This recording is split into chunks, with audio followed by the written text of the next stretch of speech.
Le saint qui a converti 8000 ennemis avec une stratégie géniale qui a choqué l'Europe, Saint François de Sales, le saint de la douceur et de la parole, dans les terres glacées de Savoie, où les Alpes françaises élèvent leurs pics majestueux contre le ciel gris de l'hiver, l'air vif du matin du 21 août 1567 portait plus que la promesse d'une journée rigoureuse.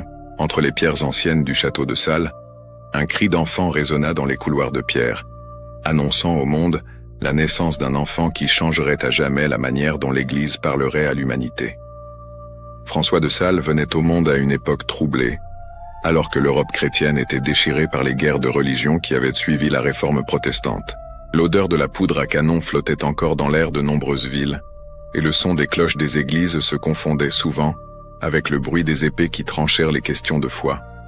C'était une époque où les mots pouvaient tuer autant que les lames, et où la tolérance religieuse semblait un rêve impossible.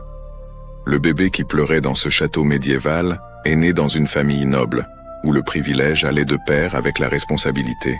Ses parents, François de Boisy et Françoise de Sionaz, étaient des personnes de foi catholique profonde, mais aussi suffisamment pragmatiques pour comprendre que leurs enfants devraient naviguer dans un monde où la religion et la politique s'entremêlaient de manière complexe et dangereuse. Dès ses premiers jours, François respira l'air raréfié des montagnes alpines, où chaque rafale de vent semblait murmurer d'anciennes histoires de saints et de martyrs qui avaient arpenté ces sentiers rocailleux.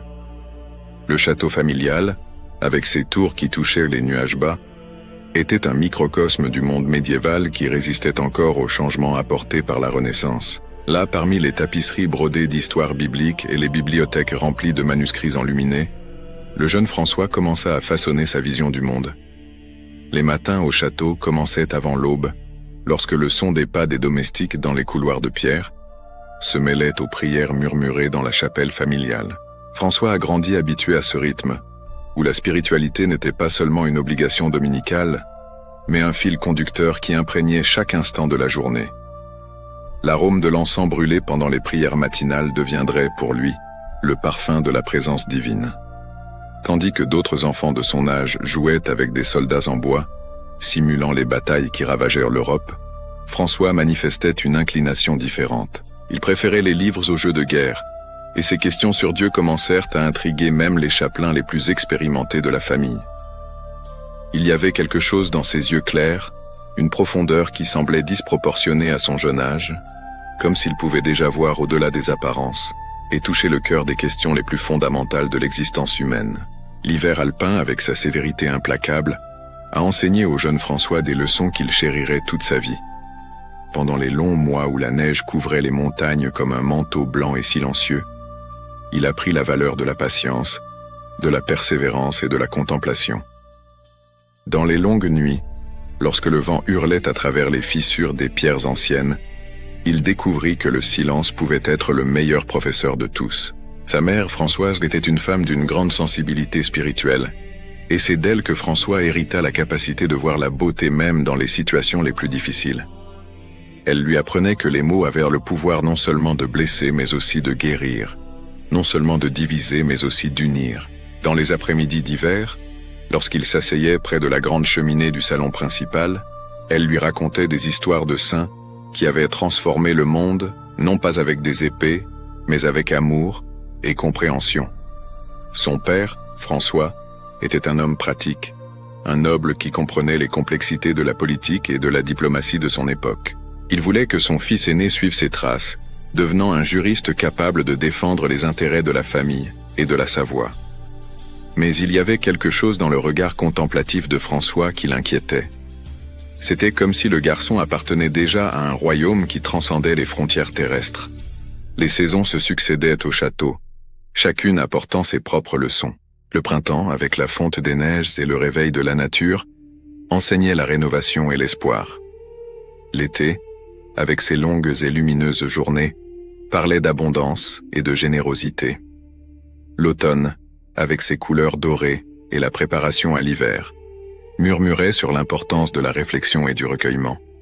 Et l'hiver, rigoureux et purificateur, était le temps de la prière profonde et de l'intimité avec Dieu.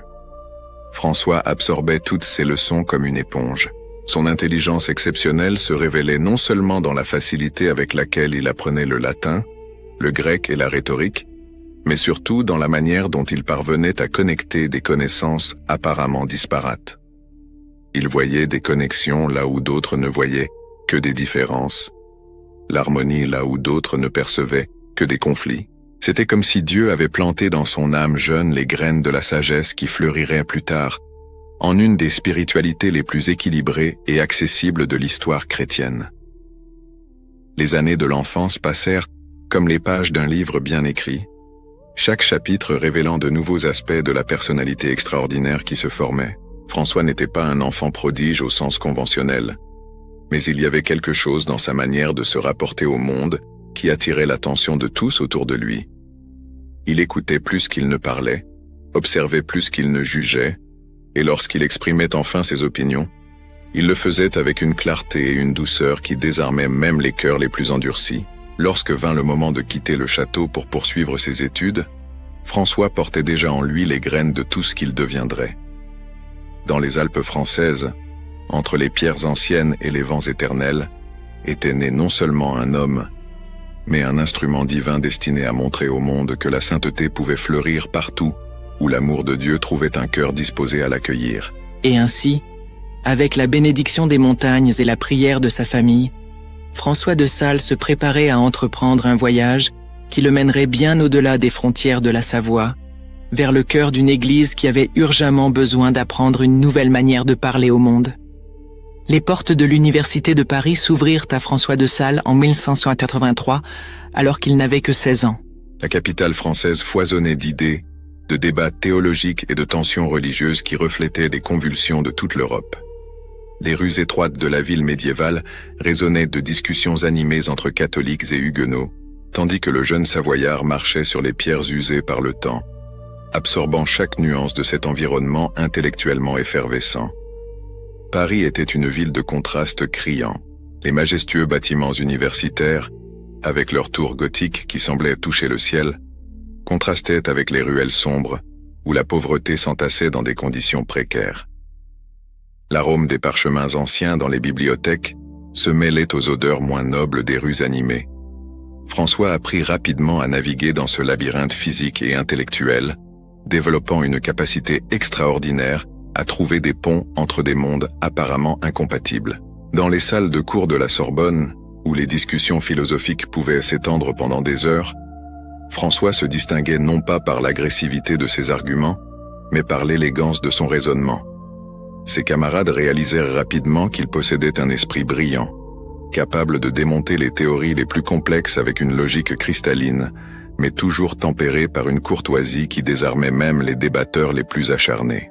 Les professeurs jésuites qui dirigeaient ses études furent impressionnés par sa capacité de synthèse. François parvenait à absorber les complexités de la théologie thomiste, les défis apportés par les nouveaux courants philosophiques et les subtilités de la rhétorique classique, transformant tout cela en un système de pensée cohérent qui serait la base de sa future œuvre spirituelle. C'était comme si son esprit était un cristal capable de réfracter la lumière de la connaissance dans toutes ses couleurs, sans perdre la pureté du rayon original. Pendant ces années parisiennes, François connut sa première grande crise spirituelle. Les discussions sur la prédestination si en vogue à l'époque le tourmentèrent profondément. L'idée que Dieu puisse avoir créé certaines personnes pour la damnation éternelle se heurtait frontalement à son expérience d'un Dieu aimant et miséricordieux. Des nuits entières furent passées dans la prière et l'angoisse, tandis qu'il luttait pour concilier la logique théologique avec l'intuition du cœur.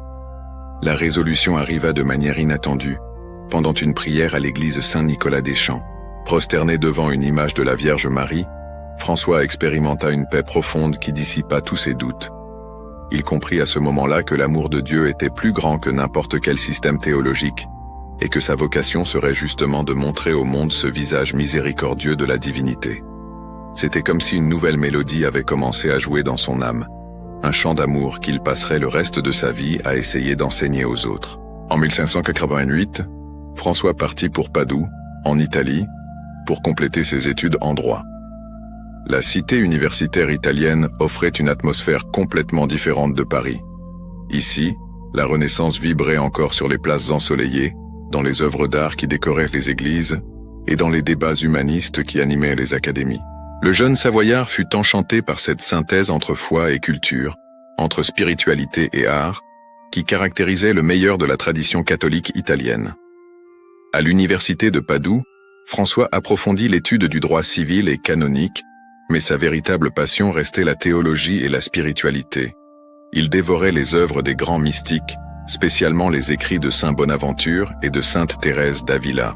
Il était fascinant d'observer comment il réussissait à intégrer la précision juridique avec la profondeur mystique, créant une approche unique des problèmes spirituels de son époque.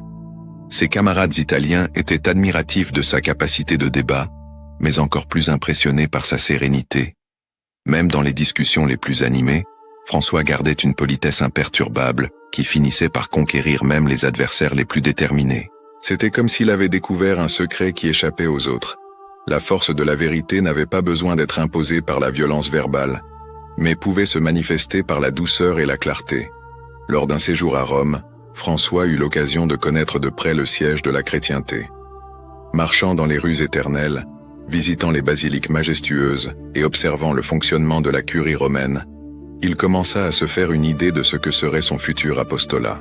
Il voyait clairement que l'Église avait besoin d'un nouveau langage pour parler au monde moderne. Un langage qui soit à la fois fidèle à la tradition et capable de toucher les cœurs contemporains. En 1591, à 24 ans, François reçut son doctorat en droit avec les plus grands honneurs. Ses professeurs le considéraient comme un des étudiants les plus brillants qui ait fréquenté l'université. Des offres alléchantes arrivèrent de plusieurs cours européennes, promettant une brillante carrière de juriste et de diplomate. Son père, François, voyait dans ces invitations la réalisation de ses rêves pour son fils aîné. Mais François avait déjà pris sa décision. Durant un pèlerinage au sanctuaire de Lorette devant la Sainte Maison, où selon la tradition, la Vierge Marie avait reçu l'Annonciation, il confirma sa vocation sacerdotale. C'était comme si toutes les années d'études, toutes les crises et les découvertes, toutes les expériences et les réflexions avaient convergé vers ce moment de clarté absolue. Dieu l'appelait non pas à servir les tribunaux humains, mais à être un héros du royaume des cieux. Le retour en Savoie fut marqué par une tension familiale que François sut gérer avec sa délicatesse habituelle. Son père résista initialement à la décision de son fils, y voyant la fin de ses ambitions dynastiques. Mais la détermination sereine de François, exprimée toujours avec amour et respect filial, finit par conquérir même le cœur paternel. Il était impossible de résister longtemps à cette combinaison de fermeté et de douceur qui était déjà devenue la marque de fabrique de sa personnalité. En 1593, à 26 ans, François de Sales fut ordonné prêtre. La cérémonie se déroula à la cathédrale d'Annecy, devant une foule qui pressentait déjà assister à la naissance de quelque chose d'extraordinaire. Lorsque ses mains furent tointes du Saint-Crème, c'était comme si une nouvelle étoile était apparue au firmament de l'Église. Le jeune homme qui avait quitté les Alpes françaises comme étudiant revenait comme un instrument poli par le Saint-Esprit, prêt pour une mission qui transformerait des milliers de vies. Les années de formation touchaient à leur fin, mais en réalité elles ne représentaient que le prélude d'une symphonie beaucoup plus grande. Le François qui s'agenouilla devant l'autel ce jour de 1593 portait en lui toute la sagesse acquise dans les meilleures universités d'Europe, mais tempérée par une expérience profonde de l'amour de Dieu. C'était un homme préparé non seulement intellectuellement, mais spirituellement, à affronter les défis missionnaires qui l'attendaient. Et ces défis ne tardèrent pas à apparaître. L'année 1594 apporta à François de Sales un défi qui aurait fait trembler même les missionnaires les plus expérimentés. L'évêque de Genève, Claude de Granier, le convoqua pour une mission que beaucoup considéraient comme impossible. Reconvertir au catholicisme la région du Chablais, qui avait massivement adhéré à la réforme protestante des décennies auparavant. C'était comme si on lui demandait d'allumer un feu au milieu d'une tempête de neige. Le Chablais s'étendait le long des rives sud du lac Léman, une région d'une beauté sauvage où les eaux bleues du lac contrastaient avec les montagnes couvertes de neige. Mais sous cette beauté naturelle, fermentait une hostilité religieuse qui rendait dangereuse la présence de tout prêtre catholique. Les villes et les villages avaient embrassé le calvinisme avec ferveur, et la simple mention du pape ou de la messe catholique pouvait déclencher des réactions violentes. Françoise arriva dans la région accompagnée seulement de son cousin Louis et d'un serviteur fidèle. Il n'amenait pas de soldats, ne portait pas d'armes, ne comptait pas sur une protection séculière.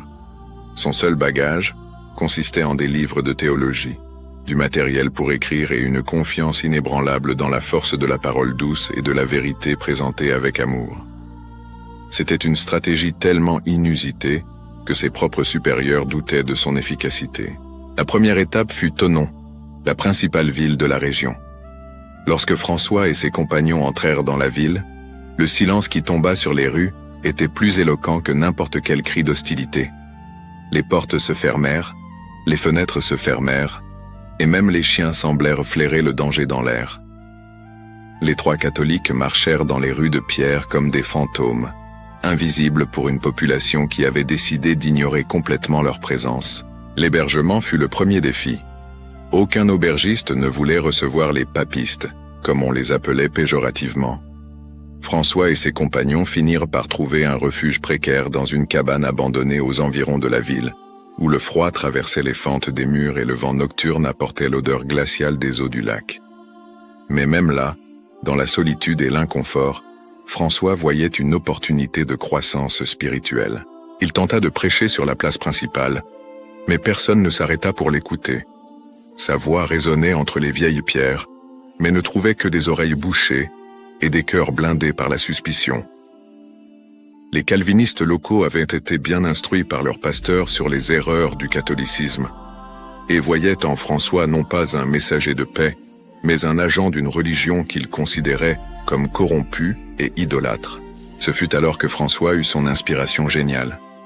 S'il ne pouvait pas parler directement aux gens, il parlerait par écrit. Il se mit à écrire de petits traités théologiques, des brochures explicatives et des lettres ouvertes, qu'il laissait discrètement sous les portes, sur les rebords des fenêtres et collées aux murs de la ville. C'était une stratégie de communication absolument novatrice pour l'époque, une sorte de campagne de marketing spirituel avant la lettre. Ses écrits n'attaquaient pas le protestantisme de manière agressive, comme c'était courant à l'époque. Au lieu de cela, il présentait la foi catholique de manière positive, claire et attractive. François expliquait les doctrines avec une logique cristalline, mais tempérait le tout par une douceur qui désarmait les défenses les plus solides. C'était comme si chaque mot était soigneusement choisi, non pas pour blesser, mais pour guérir d'anciennes blessures. Les premiers signes de succès apparurent de manière subtile. Certaines personnes commencèrent à ramasser ses tracts, au lieu de les déchirer immédiatement. D'autres furent vus, lisant discrètement ses écrits à la lumière des bougies, dans les heures silencieuses de la nuit. François comprit que sa stratégie fonctionnait lorsqu'il commença à trouver, laissées anonymement, des questions écrites en réponse à ses traités. S'établit ainsi un dialogue particulier entre le missionnaire solitaire et une population entière. François répondait aux questions anonymes par de nouveaux écrits, qui à leur tour généraient de nouvelles questions et objections. C'était comme si une conversation gigantesque se déroulait par le biais de papiers qui circulaient silencieusement dans les rues de Thonon. La parole écrite devenait un pont entre des mondes apparemment inconciliables. Progressivement, certaines personnes commencèrent à le chercher personnellement. Elles venaient au crépuscule, discrètement, avec des questions sincères et des doutes véritables. François les recevait avec une patience infinie, expliquant les doctrines catholiques, sans aucun ton de supériorité ou de condamnation. Il était fascinant d'observer comment il réussissait à transformer des questions théologiques complexes en conversations chaleureuses sur l'amour de Dieu. L'hiver alpin de 1594-1595 fut particulièrement rigoureux. Mais François et ses compagnons restèrent dans la région même lorsque la neige bloqua de nombreuses routes. Durant les longs mois d'isolement, il approfondit ses études sur les objections protestantes et affina encore plus son approche missionnaire. C'était comme si le silence forcé de l'hiver lui donnait le temps de préparer les semences qui fleuriraient au printemps suivant.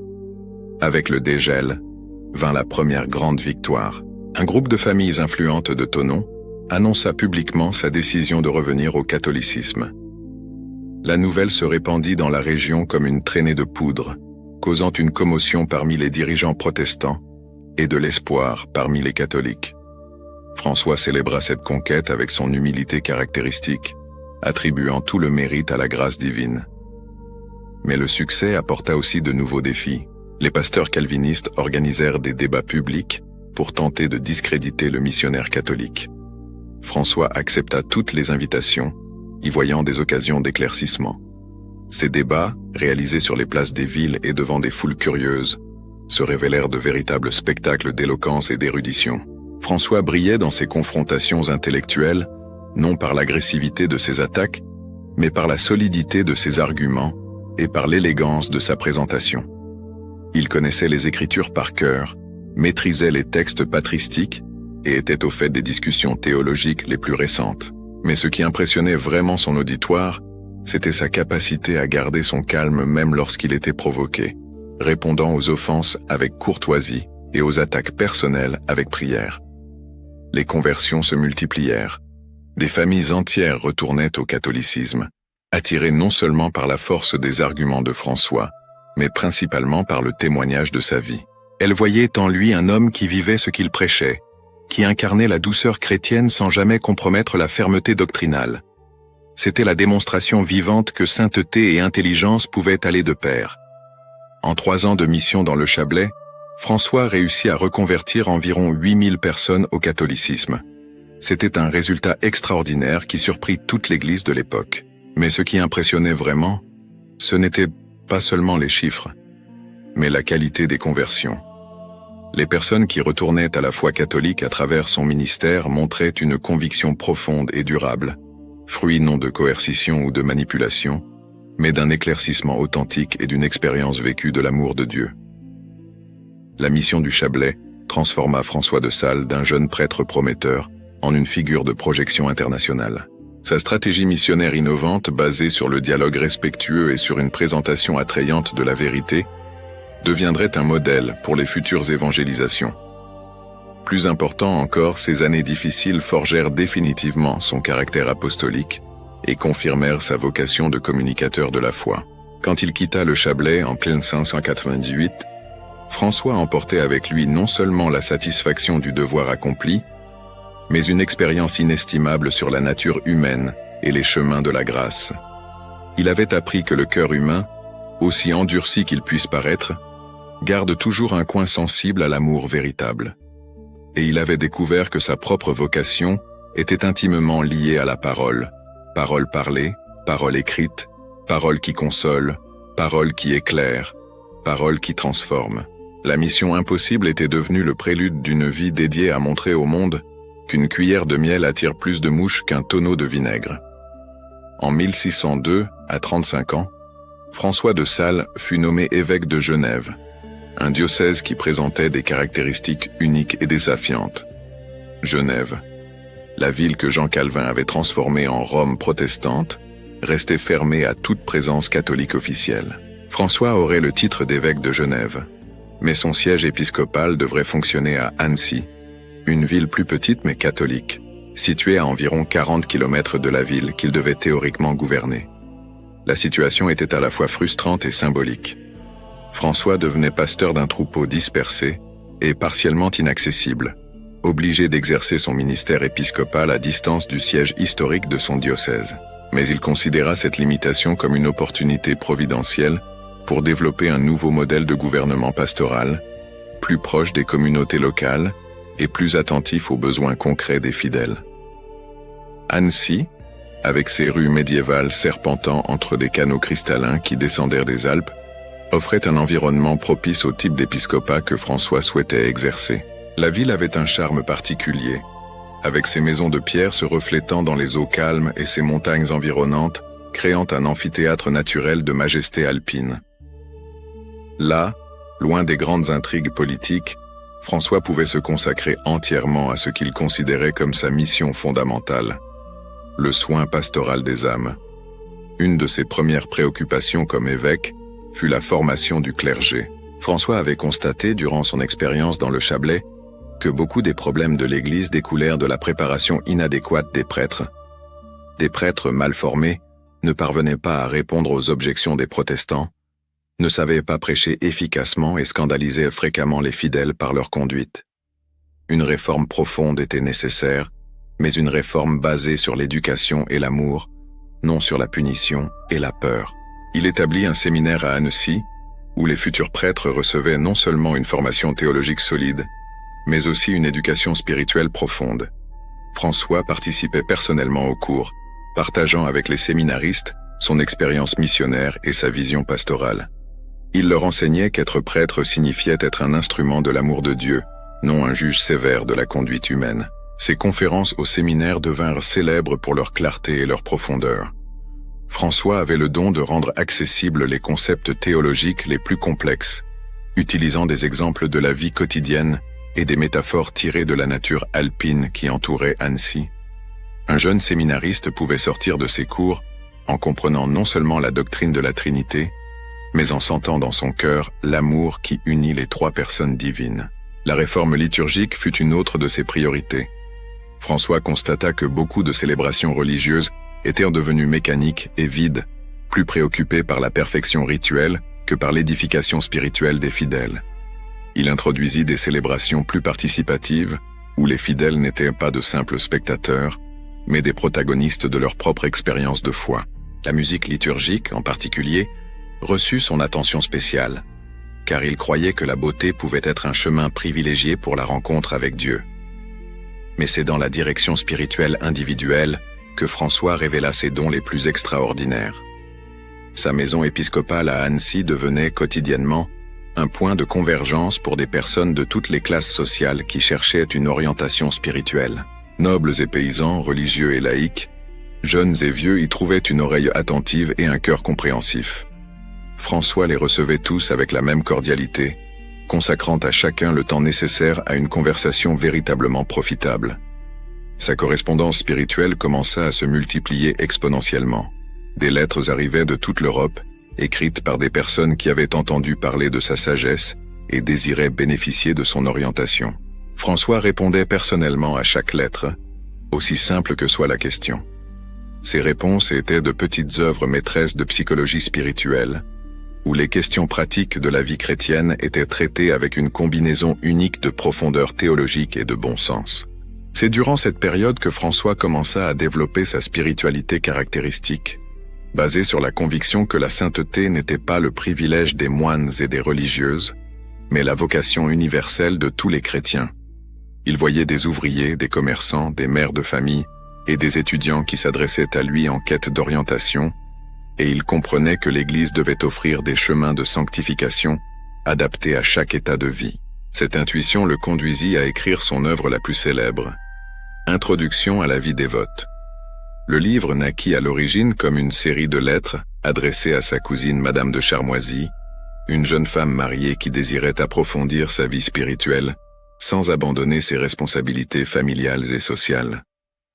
François systématisa ses conseils dans un manuel pratique de spiritualité laïque qui révolutionnerait la littérature spirituelle catholique. Introduction à la vie dévote présentait un chemin de sanctification adapté à la vie dans le monde. François enseignait comment faire la prière mentale durant les activités quotidiennes, comment trouver Dieu dans les devoirs professionnels, comment pratiquer les vertus chrétiennes dans les salons de la haute société. C'était une spiritualité sans évasion, qui ne fuyait pas le monde mais le transfigurait à travers la présence de l'amour divin. Le succès du livre fut immédiat et durable. Traduit en des dizaines de langues, il devint une des œuvres spirituelles les plus lues de tous les temps. Des papes le recommandaient, des saints le citaient, et des personnes ordinaires y trouvaient un guide sûr pour leur cheminement spirituel. François avait réussi quelque chose d'extraordinaire, démocratiser la sainteté, la rendant accessible à toute personne sincèrement désireuse d'aimer Dieu. Parallèlement à son activité littéraire, François continua d'exercer avec une dévotion exemplaire ses fonctions épiscopales.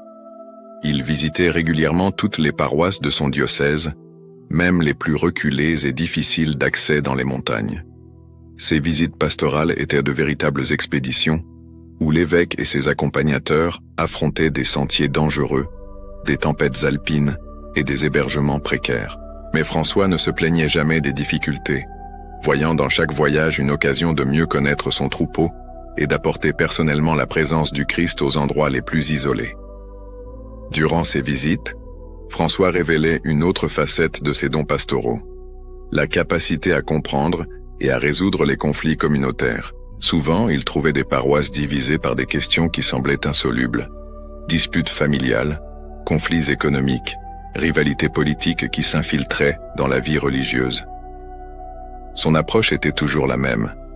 Écouter patiemment toutes les parties impliquées, identifier les vrais problèmes derrière les apparences et proposer des solutions basées sur l'amour chrétien et le bien commun. Il arrivait que François arrive dans une paroisse et trouve le curé lui-même en conflit avec ses paroissiens.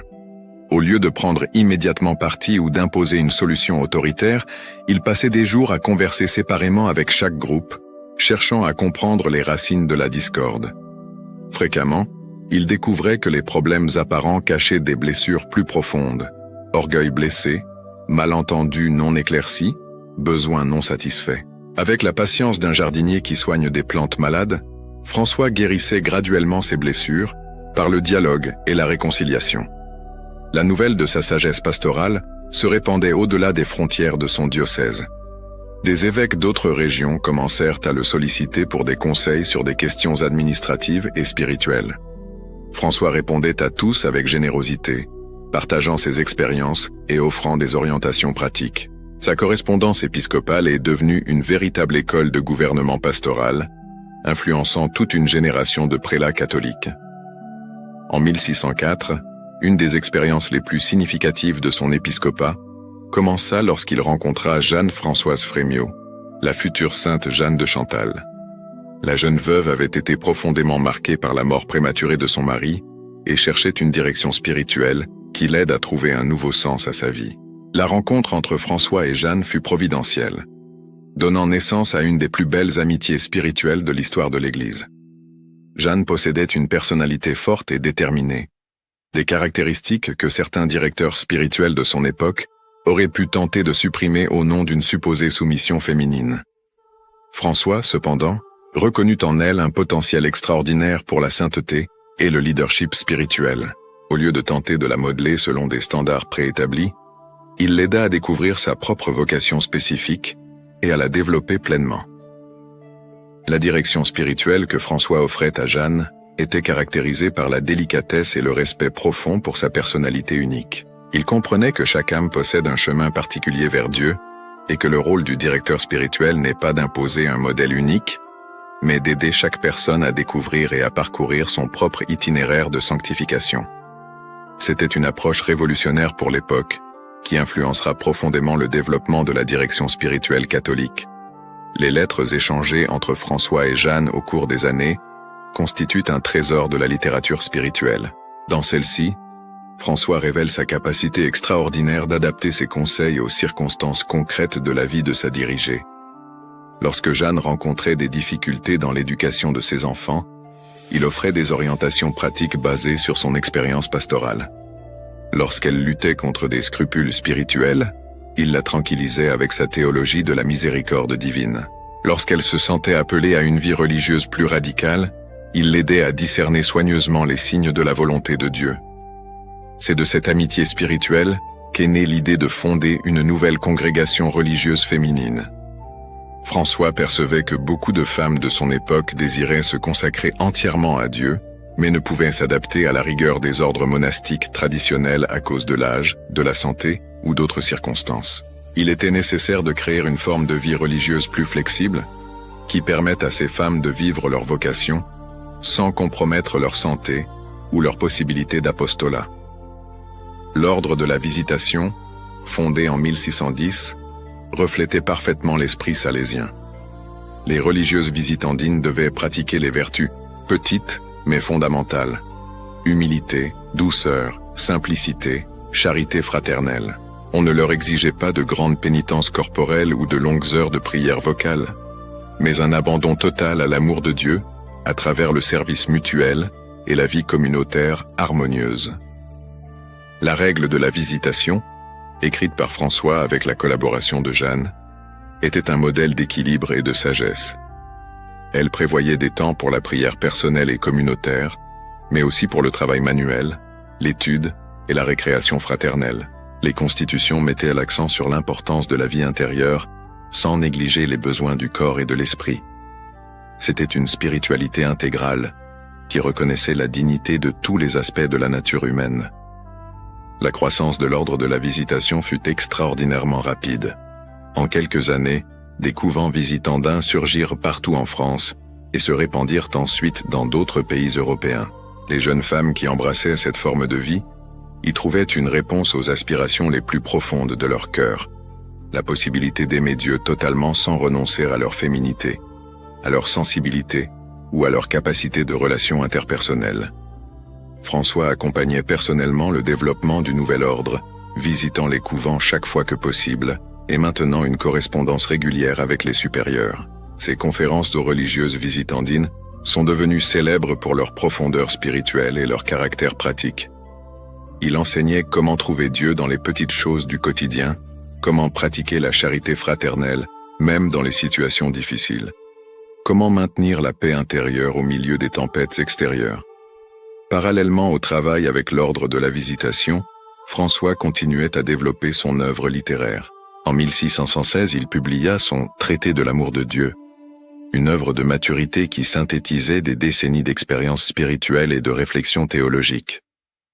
Le livre explorait les dimensions les plus profondes de la relation entre l'âme humaine et Dieu, présentant une mystique accessible et équilibrée, qui évitait à la fois le quiétisme exagéré et l'activisme superficiel.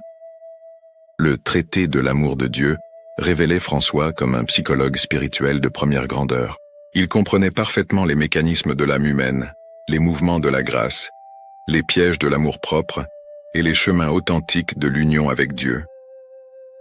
Son analyse des différents degrés d'amour spirituel était à la fois rigoureusement théologique et profondément expérimentale, basée non seulement sur l'étude des grands maîtres de la tradition, mais aussi sur l'observation attentive des âmes qu'il avait dirigées au cours des années.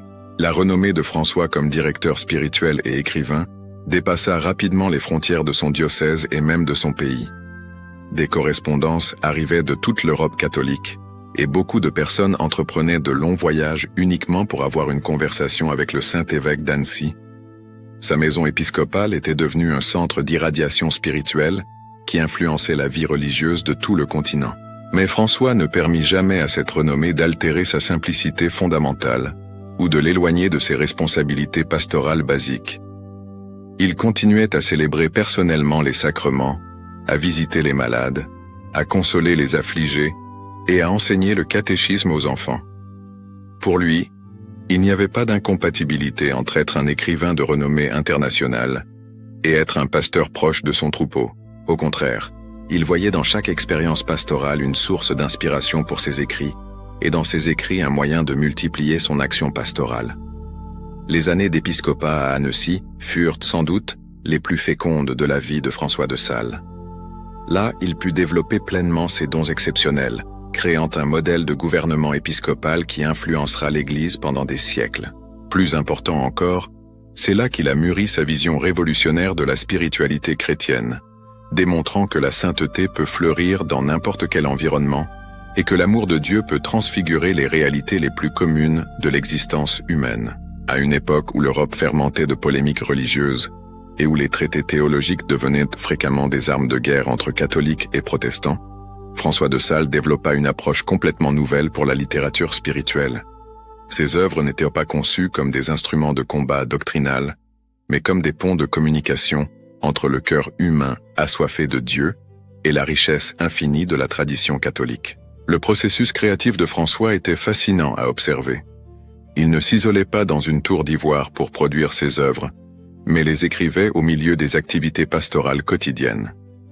Beaucoup de pages de ses livres sont nées comme réponse à des questions concrètes de personnes réelles qui cherchaient une orientation spirituelle.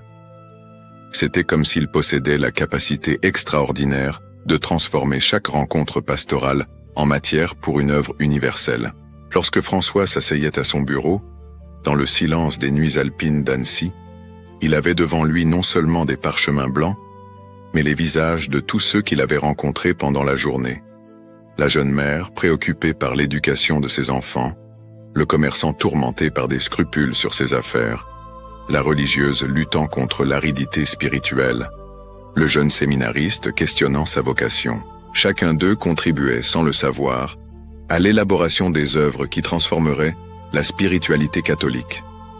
Son premier grand ouvrage, Introduction à la vie dévote, révolutionna complètement la conception de la sainteté chrétienne. Avant François, la littérature spirituelle catholique s'adressait principalement aux religieux et religieuses, offrant des chemins de perfection adaptés à ceux qui avaient renoncé au monde. François, cependant, comprit que l'immense majorité des chrétiens vivaient dans le monde et avaient besoin d'une spiritualité qui ne les obligeait pas à fuir leurs responsabilités, mais qui transfigurait ces responsabilités en occasion de sanctification. Le livre était structuré comme un véritable itinéraire spirituel, divisé en 5 parties qui accompagnaient le lecteur depuis les premiers pas dans la vie dévote jusqu'aux formes les plus élevées d'union avec Dieu. Mais ce qui impressionnait réellement était le langage utilisé par François. Simple sans être simpliste, profond sans être pédant, accessible sans être superficiel. Il avait le don extraordinaire de traduire les concepts théologiques les plus complexes en images de la vie quotidienne que n'importe qui pouvait comprendre. Pour expliquer l'importance de la prière mentale, François utilisait la métaphore de l'abeille, qui extrait le miel des fleurs les plus simples. Pour enseigner la persévérance dans les difficultés, il recourait à l'image du jardinier qui soigne patiemment ses plantes, même pendant l'hiver. Pour parler de la présence de Dieu, il comparait l'âme à un cristal qui réfléchit la lumière solaire. Ces métaphores n'étaient pas seulement des ressources littéraires, mais les fruits d'une contemplation profonde de la nature et de la vie humaine. Introduction à la vie dévote se distinguait également par sa psychologie spirituelle extraordinairement raffinée. François comprenait parfaitement les pièges qui attendaient ceux qui commençaient une vie de prière plus intense. L'enthousiasme excessif des premiers moments, le découragement face aux premières difficultés, la tentation de se comparer aux autres, la recherche de consolation spirituelle au détriment du véritable progrès intérieur. Pour chacune de ces difficultés, il offrait des conseils pratiques basés sur sa vaste expérience de directeur spirituel. Le succès de l'œuvre fut immédiat et durable. Peu après sa publication, en 1609, le livre commença à circuler non seulement en France, mais dans toute l'Europe catholique. Des traductions apparurent rapidement en italien, espagnol, allemand, anglais et autres langues. Des papes recommandèrent sa lecture, des saints le citaient dans leurs propres œuvres, et des personnes ordinaires y trouvaient un guide sûr pour leur vie spirituelle. Il était rare de trouver une famille catholique cultivée qui ne possédât pas un exemplaire de « Introduction à la vie dévote ». Encouragé par le succès de son premier grand ouvrage, François commença à travailler sur un projet encore plus ambitieux, une exploration systématique de la nature de l'amour divin et des chemins qui conduisent à l'union mystique avec Dieu. Le Traité de l'amour de Dieu, publié en 1616, représentait l'apogée de sa maturité théologique et spirituelle.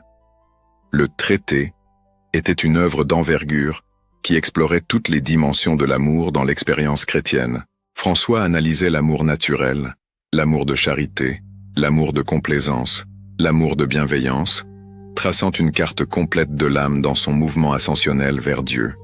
Mais ce qui rendait l'œuvre véritablement remarquable était sa capacité à unir rigueur théologique et chaleur humaine, précision conceptuelle et poésie spirituelle. Une des contributions les plus originales du Traité de l'amour de Dieu fut son analyse de la volonté humaine par rapport à la grâce divine. François offrait une voie moyenne entre les positions extrêmes du calvinisme et du pélagianisme, montrant comment la liberté humaine et la souveraineté divine pouvaient coopérer harmonieusement dans l'œuvre du salut. C'était une théologie profondément optimiste, qui reconnaissait la réalité du péché sans tomber dans le pessimisme, et qui célébrait la capacité humaine de répondre à l'amour de Dieu sans diminuer la primauté de la grâce. La méthode théologique de François était clairement influencée par son expérience pastorale. Au lieu de partir de principes abstraits pour arriver à des conclusions pratiques, il observait attentivement l'expérience spirituelle concrète et ensuite cherchait à la comprendre à la lumière de la tradition catholique. C'était une théologie inductive, basée sur l'observation attentive des mouvements de l'âme, qui de ce fait réussissait à parler directement au cœur des lecteurs. Outre ces 2 grands ouvrages systématiques, François produisit une correspondance spirituelle d'une valeur inestimable. Ces lettres, adressées à des personnes de toutes les classes sociales et conditions de vie, constituent un véritable trésor de la littérature spirituelle catholique. En elles, François révélait sa capacité extraordinaire d'adapter ses conseils aux circonstances particulières de chaque correspondant, offrant des orientations qui étaient à la fois universellement valables et spécifiquement adaptées. La correspondance avec Sainte Jeanne de Chantal mérite une attention particulière. Les lettres échangées entre le Saint-Évêque et la future fondatrice des Visitandines révèlent une des plus belles amitiés spirituelles de l'histoire de l'Église. François orientait Jeanne avec une délicatesse extraordinaire, respectant profondément sa personnalité et l'aidant à découvrir sa vocation spécifique. Les lettres montrent comment la direction spirituelle authentique doit être un dialogue entre deux libertés qui se rencontrent sous le regard de Dieu. Mais François ne se limitait pas à la correspondance avec des personnes de haute culture. Ses lettres adressées à des paysans, artisans et domestiques révèlent la même profondeur spirituelle, adaptée à la langue et aux préoccupations de personnes simples.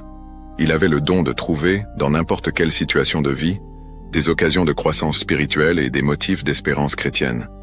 Les sermons de François constituent un autre aspect fondamental de son œuvre littéraire. Bien que beaucoup aient été perdus, ceux qui nous sont parvenus révèlent un prédicateur d'une efficacité extraordinaire. François rejetait autant le style pompeux de l'oratoire baroque que l'aridité des expositions purement doctrinales. Ses sermons étaient des conversations familières avec le peuple de Dieu, où la doctrine catholique était présentée à travers des exemples vécus et un langage accessible.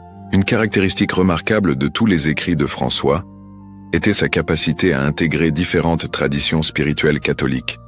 Il connaissait profondément les pères de l'Église, spécialement saint Augustin et saint Jean Chrysostome, mais il était aussi familier avec la mystique médiévale de saint Bernard et saint Bonaventure, et avec la spiritualité plus récente de saint Ignace de Loyola et sainte Thérèse d'Avila.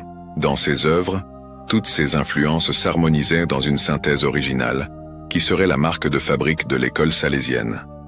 L'impact littéraire de François fut reconnu encore de son vivant. En 1618, il fut élu membre de l'Académie française, un honneur rarement accordé aux ecclésiastiques. Ses contemporains reconnaissaient en lui non seulement un grand écrivain spirituel, mais un véritable maître de la langue française, qui avait contribué significativement au développement de la prose française classique. Après sa mort, l'influence littéraire de François continua à croître. Ses œuvres furent constamment rééditées, traduites et commentées. De grandes figures de la littérature française, comme Bossuet et Fénelon, reconnaissaient leur dette envers le Saint-Évêque d'Annecy. Au XVIIIe siècle, même des penseurs illuministes comme Voltaire louaient l'élégance de son style et l'humanité de sa pensée. L'Église catholique reconnut officiellement la contribution littéraire de François en le proclamant, en 1923, patron des journalistes et de tous ceux qui travaillent avec la communication écrite. C'était une reconnaissance qu'il avait anticipée, de plusieurs siècles, le besoin d'une communication religieuse efficace, capable de toucher des cœurs contemporains sans trahir la substance de la foi catholique. Aujourd'hui, plus de 4 siècles après sa mort, les écrits de François de Sales continuent d'être lus et appréciés. Son Introduction à la vie dévote demeure l'un des manuels de spiritualité les plus populaires de la littérature catholique mondiale. Son Traité de l'amour de Dieu continue d'inspirer théologiens et mystiques. Ses lettres orientent encore les directeurs spirituels dans leur délicate mission d'accompagner les âmes en quête de Dieu. Mais peut-être le plus grand héritage littéraire de François de Sales ne réside pas dans une œuvre spécifique, mais dans la démonstration qu'il est possible d'écrire sur Dieu d'une manière à la fois profonde et accessible, éruditée et simple, universelle et personnelle. Il montra que la littérature spirituelle authentique naît non de la spéculation abstraite, mais de la rencontre concrète entre des cœurs humains assoiffés d'infini et le cœur miséricordieux de Dieu. Il était, véritablement, un écrivain sacré qui transformait la parole humaine en instrument de la parole divine. La vie de François de Sales fut ponctuée d'événements extraordinaires que ses contemporains reconnurent comme des signes visibles de la sainteté qui habitait en son âme. Ce n'étaient pas des prodiges spectaculaires destinés à impressionner les foules, mais des manifestations douces du pouvoir divin qui s'harmonisaient parfaitement avec sa personnalité, caractérisée par la douceur et l'humilité. Le premier miracle de François fut, paradoxalement, sa capacité à maintenir la sérénité en toutes circonstances. Ceux qui vécurent avec lui attestaient qu'il ne l'avait jamais vu perdre patience, élever la voix avec colère ou répondre à des offenses avec agressivité. À une époque où les tempéraments fougueux étaient au courant et même acceptés comme des signes d'autorité, la douceur constante de François suscitait l'admiration et même l'étonnement. Durant sa mission au Chablais, il y eut plusieurs occasions où des groupes hostiles tentèrent de le provoquer par des insultes, des menaces et même des agressions physiques. Des témoins rapportèrent que François recevait tout avec un sourire serein, répondant aux offenses par des bénédictions et aux menaces par des prières. Lors d'une occasion mémorable, alors que des pierres étaient lancées contre lui durant une tentative de prédication publique, François s'agenouilla simplement et commença à prier pour ses agresseurs, qui se calmèrent graduellement et se dispersèrent en silence. La transformation des cœurs endurcis était peut-être le miracle le plus fréquent associé à la présence de François. Des personnes connues pour leur dureté, leur avarice ou leur cruauté sortaient complètement transformées de conversation avec le Saint-Évêque. Il ne s'agissait pas de conversions dramatiques accompagnées de phénomènes surnaturels visibles, mais de changements profonds et durables qui se manifestaient graduellement dans la conduite quotidienne de ces individus. Un cas particulièrement touchant fut celui d'un noble connu pour son arrogance et sa violence envers ses serviteurs. Après quelques conversations avec François, cet homme devint un modèle de courtoisie et de justice, allant jusqu'à fonder un hôpital pour soigner les pauvres de sa région. Lorsqu'on l'interrogeait sur la cause de sa transformation, il répondait simplement « J'ai rencontré un homme qui m'a montré comment Dieu peut habiter dans un cœur humain. » Lors de ses visites pastorales dans les montagnes alpines, François affrontait fréquemment des conditions climatiques dangereuses. Plusieurs fois, il se vit pris par des tempêtes de neige ou des brouillards épais qui rendaient impossible la poursuite du voyage. Des témoins rapportèrent que, dans ces occasions, François entrait dans une prière silencieuse et, inexplicablement, les conditions météorologiques s'amélioraient suffisamment pour permettre la continuation du voyage. Une légende particulièrement chère aux habitants d'Annecy raconte que François avait le don d'apaiser les animaux sauvages. Durant un de ses voyages en montagne, le groupe tomba sur une meute de loups qui bloquait le chemin. Alors que les compagnons tremblèrent de peur, François descendit de sa monture et marcha calmement vers les animaux, leur parlant à voix basse. Les loups s'éloignèrent graduellement, permettant le passage du groupe. Certains dirent avoir entendu François murmurer « Frère loup, vous aussi êtes des créatures de Dieu. » Mais ce furent les miracles de guérison qui impressionnèrent le plus ses contemporains. François ne se présentait jamais comme guérisseur, mais sa présence et ses prières coïncidaient fréquemment avec des améliorations inexplicables chez des malades considérés comme incurables. Il visitait régulièrement les hôpitaux d'Annecy, et les médecins commencèrent à remarquer que des patients désespérés expérimentaient souvent des guérisons surprenantes après ces visites. Un cas documenté impliquait un enfant né avec de graves difformités qui empêchèrent son alimentation normale. Les médecins avaient perdu tout espoir lorsque François fut appelé pour administrer le baptême, car ils s'attendaient à ce que l'enfant meure dans quelques heures. François prit l'enfant dans ses bras, pria longuement et le bénit. Graduellement, les difformités commencèrent à se corriger, permettant à l'enfant de se nourrir normalement et de grandir en bonne santé. François attribuait toujours ses guérisons à la miséricorde divine et à la foi des malades eux-mêmes ou de leur famille. Il refusait tout crédit personnel pour les prodiges et demandait fréquemment aux bénéficiaires de garder la discrétion sur ce qui s'était passé. Son humilité authentique concernant les phénomènes extraordinaires qui l'entouraient était en elle-même considérée comme un signe d'authenticité de sa sainteté. Durant la célébration de la messe, François était fréquemment vu en extase, complètement absorbé dans la prière. Des témoins rapportèrent que, dans ces occasions, son visage se transfigurait, acquérant une luminosité spéciale qui semblait venir de l'intérieur. Certains affirmèrent avoir vu une douce lumière entourer sa tête durant la consécration. Ces visions n'étaient pas exclusives à des personnes particulièrement dévotes, mais furent rapportées même par des visiteurs sceptiques assistant à ces célébrations. La correspondance de François fut aussi associée à des événements miraculeux. Plusieurs personnes rapportèrent avoir expérimenté des consolations spirituelles extraordinaires, simplement en lisant ses lettres. une religieuse tourmentée par des tentations contre la foi, reçut une lettre de François au moment exact où elle était sur le point d'abandonner le couvent. En lisant les paroles du Saint-Évêque, elle ressentit une paix surnaturelle qui dissipa tous ses doutes et renforça sa vocation.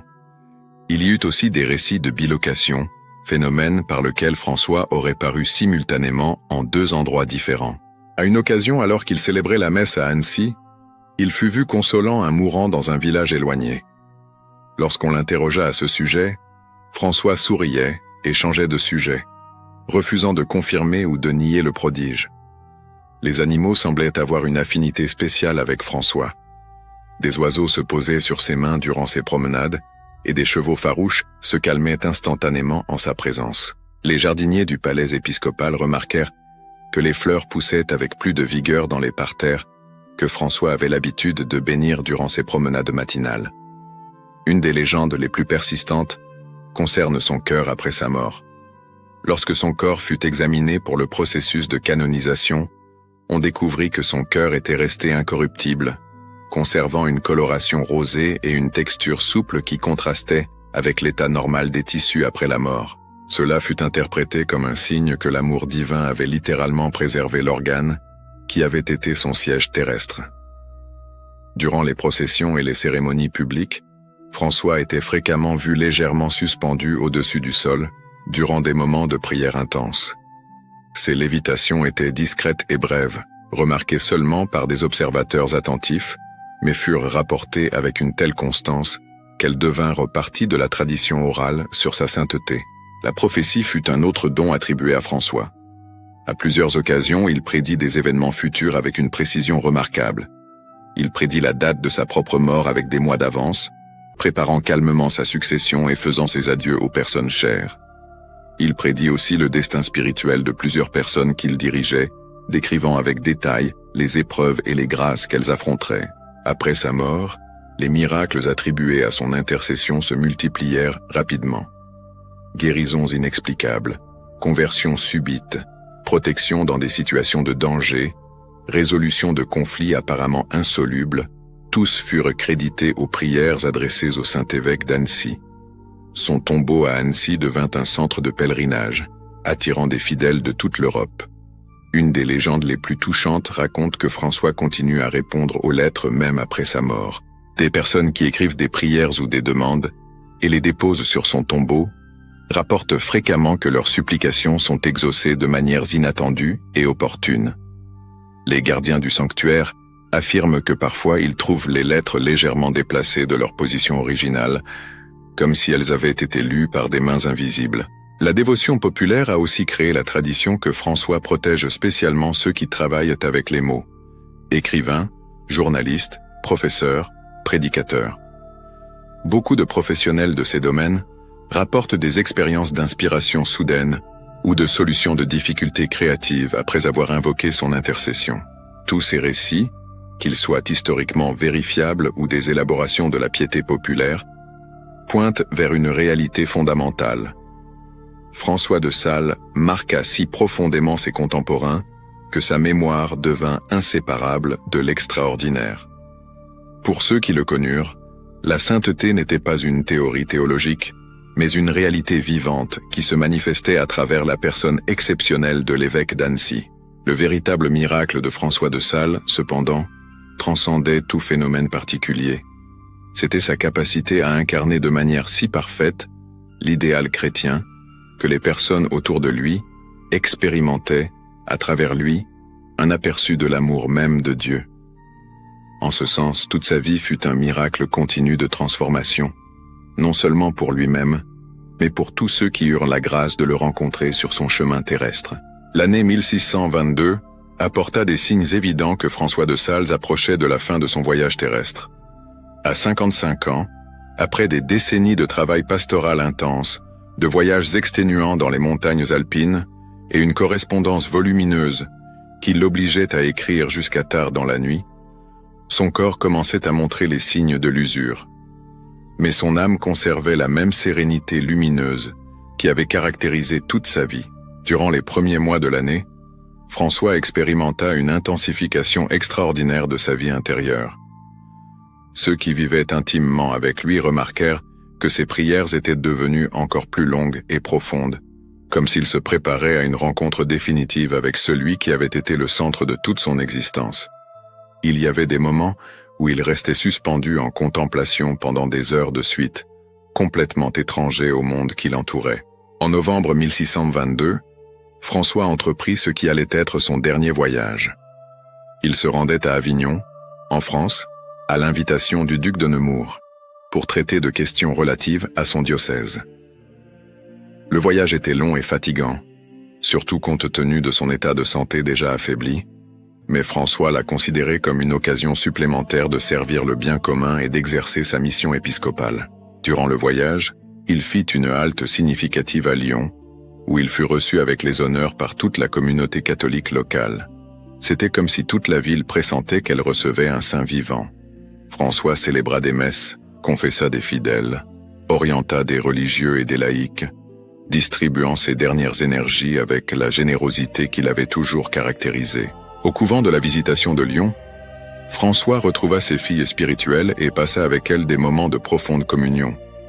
Ses dernières conférences aux religieuses furent d'une beauté et d'une profondeur extraordinaires, comme s'il distillait des décennies d'expérience spirituelle en des paroles gravées à jamais dans la mémoire de celles qui l'avaient écoutées. Il leur parla de la fidélité à Dieu dans les petites choses, de l'importance de la charité fraternelle et de la confiance totale en la providence divine. Dans l'après-midi du 27 décembre, veille de la fête des Saints Innocents, François se sentit particulièrement fatigué après avoir célébré la messe à l'église du couvent. Il se retira dans ses appartements au monastère, mais son état se détériora rapidement pendant la nuit.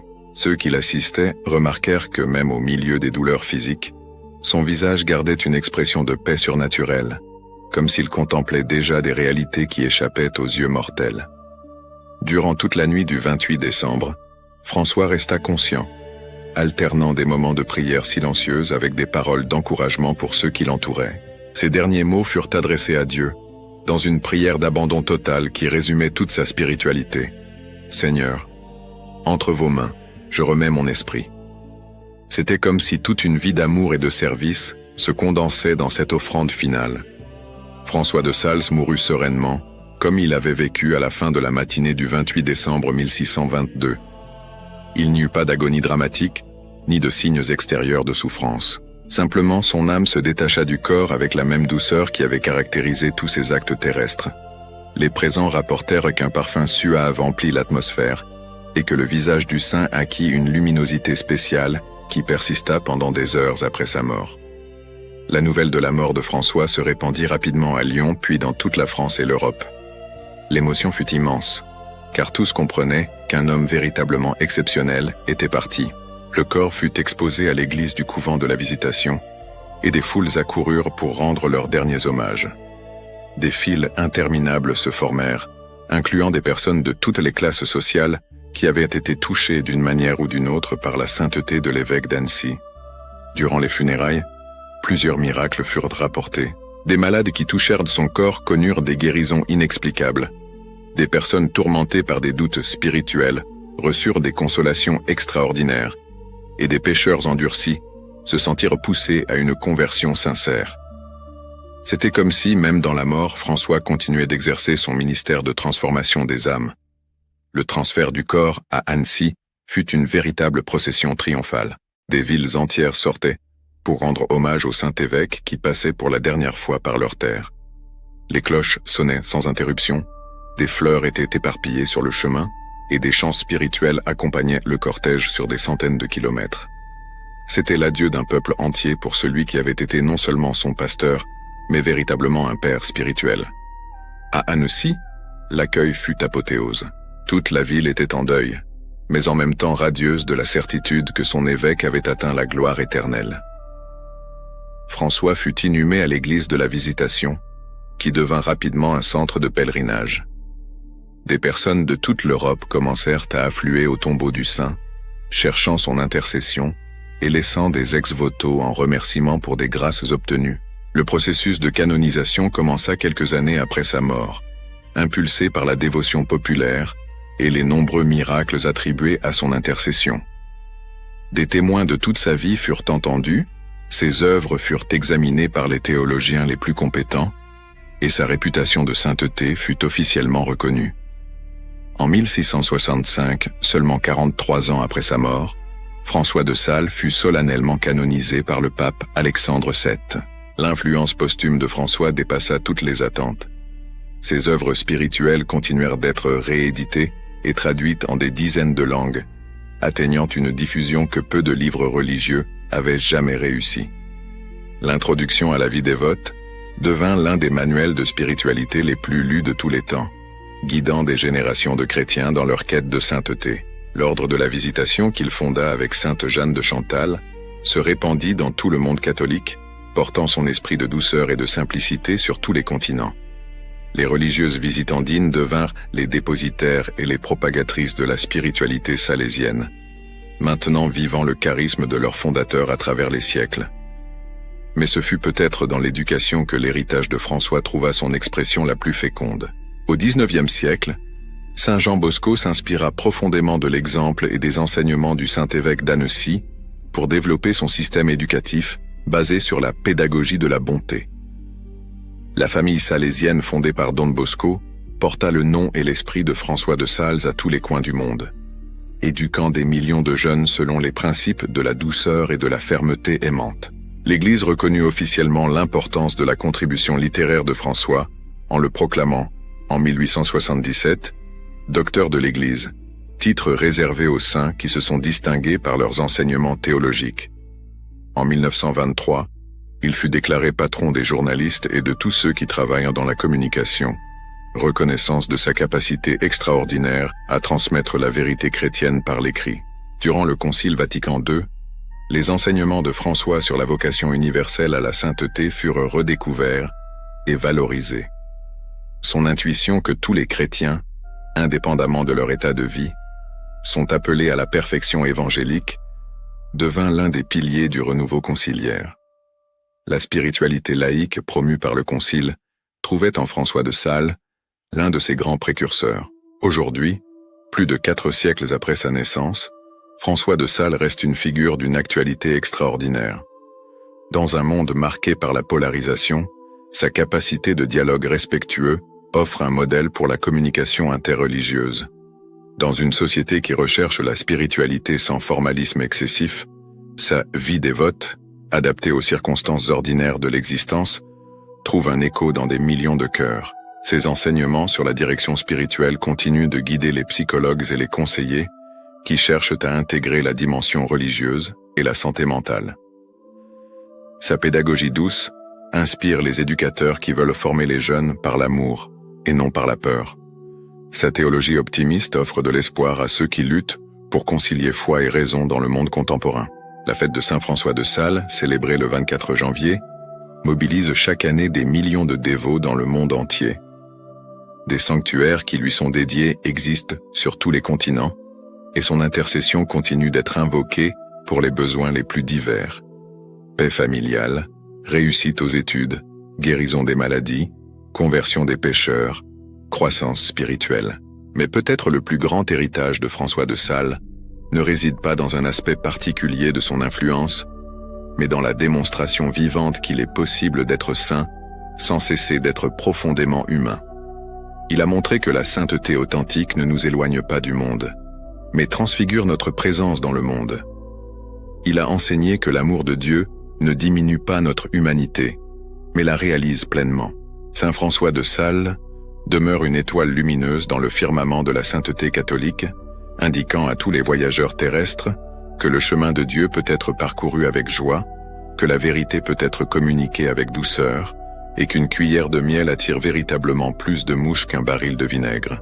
Dans sa vie et son œuvre, l'Évangile a trouvé une traduction humaine si parfaite qu'elle continue de parler au cœur des hommes et des femmes de toutes les époques, les invitant à découvrir que la sainteté n'est pas le privilège de quelques-uns, mais la vocation de tous ceux qui acceptent de laisser l'amour de Dieu transformer leurs vies ordinaires en extraordinaires chants de louange au Créateur.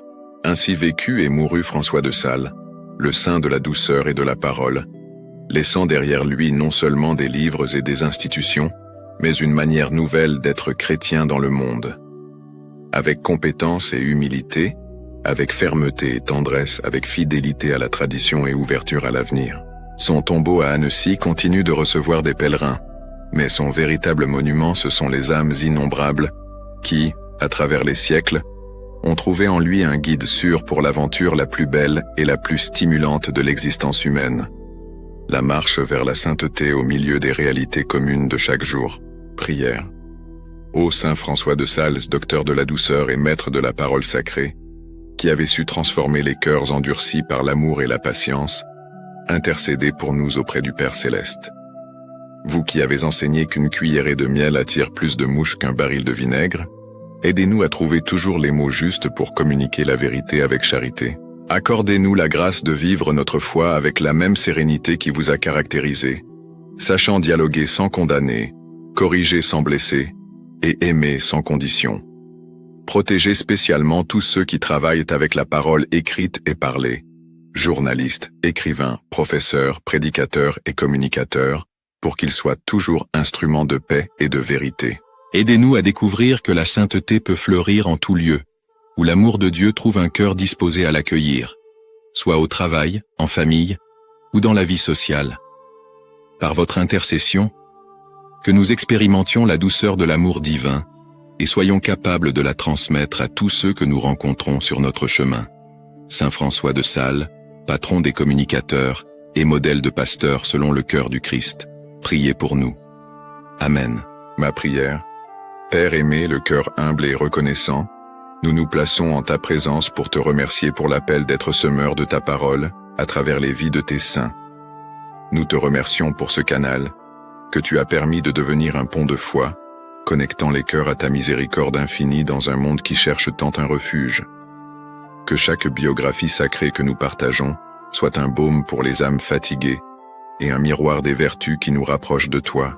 Que le témoignage de tes serviteurs et servantes inspire chaque auditeur à rechercher une vie de plus grande sainteté, de courage et d'amour du prochain. Nous reconnaissons que nous ne faisons rien par nous-mêmes.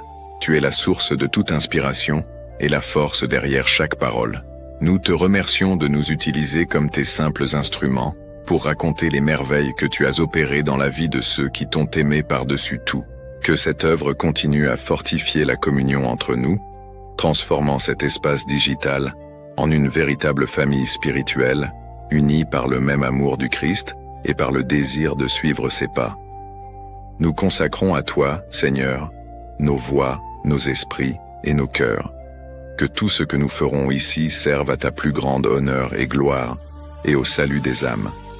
Que ta bénédiction descende sur tous ceux qui accompagnent et soutiennent ce travail, aujourd'hui et toujours. Au nom de Jésus-Christ, ton Fils et notre Seigneur. Amen.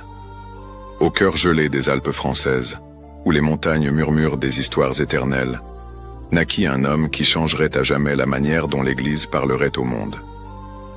Saint François de Sales ne conquit pas de territoires avec des épées, ni n'impressionna les foules avec des miracles spectaculaires. Son arme fut la parole douce, sa stratégie fut l'amour patient, et son plus grand prodige fut de transformer des cœurs à travers la tendresse.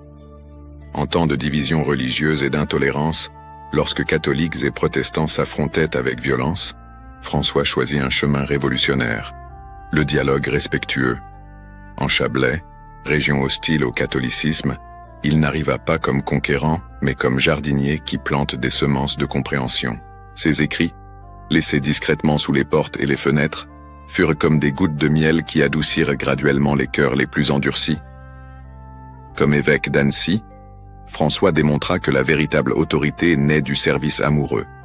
Ses œuvres, spécialement l'introduction à la vie dévote, révolutionnèrent la spiritualité catholique en montrant que la sainteté n'est pas le privilège des moines et des religieuses, mais la vocation de tous les chrétiens, le commerçant dans sa boutique, la mère dans son foyer, l'étudiant dans son école, tous peuvent être saints en vivant avec amour leurs responsabilités quotidiennes. Son amitié spirituelle avec Sainte Jeanne de Chantal engendra l'ordre de la Visitation, congrégation marquée par la simplicité et la douceur qui reflètent le cœur de son fondateur. François comprenait que chaque âme possède un chemin unique vers Dieu et que le rôle du directeur spirituel est d'aider chaque personne à découvrir sa mélodie particulière dans le grand concert de la sainteté. Même après 4 siècles, Saint François de Sales demeure étonnamment actuel. En une époque de polarisation et de discours de haine, son exemple de communication respectueuse offre un modèle précieux. Sa conviction qu'une cuillerée de miel attire plus de mouches qu'un baril de vinaigre résonne comme une sagesse urgente pour notre temps. Le saint qui mourut sereinement à Lyon, comme il avait vécu, laissa un héritage qui transcende les frontières et les siècles. Patron des communicateurs, docteur de l'Église, inspirateur d'éducateurs comme Saint Jean Bosco, François de Sales continue d'enseigner que la véritable force est dans la mansuétude, que l'authentique autorité naît de l'amour, et que la sainteté la plus sublime peut fleurir dans les gestes les plus simples du quotidien. Si cette histoire a touché votre cœur, n'hésitez pas à vous abonner à la chaîne Histoire sacrée, la vie des saints, à partager cette vidéo avec vos amis et votre famille, et à laisser votre like pour soutenir notre travail de diffusion de la vie des saints. Et vous, chers spectateurs, quel aspect de la vie de Saint François de Sales vous a le plus impressionné? Fut-ce sa patience héroïque en Chablais, son génie d'écrivain spirituel, ou sa capacité à trouver Dieu dans les situations les plus ordinaires de la vie? Laissez votre commentaire et dites-nous comment vous comptez appliquer les enseignements de ce grand saint dans votre propre cheminement de foi. N'oubliez pas de regarder la vidéo spécialement sélectionnée, pour vous qui apparaît ici en haut, où vous découvrirez plus d'histoires inspirantes de saints qui ont transformé le monde à travers l'amour et le dévouement à l'évangile du Christ.